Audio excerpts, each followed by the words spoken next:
I'm Russell Nicole, and this is my presentation on Stephen Covey's The 7 Habits of Highly Effective People. I really enjoyed reading this book. It's a book that I'd heard a lot about over the years, but hadn't had an opportunity to read it before.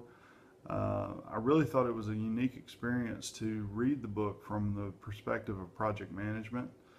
There's a lot of great insights and takeaways in the book, but my personal favorite was habit number 2, beginning with the end in mind. Because I feel like this deals with the most crucial phase of project management, which is the planning phase. I've heard it said before that projects don't fail at the end, they fail at the beginning. In other words, they're doomed from the start because of a lack of adequate planning.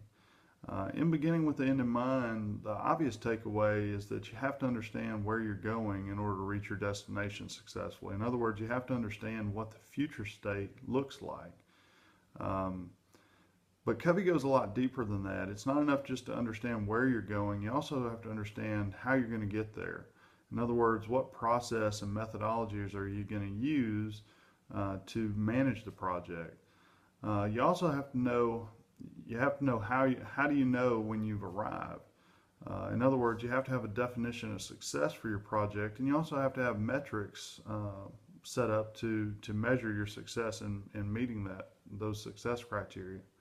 And finally, probably most importantly, you have to know, why are you going in the first place?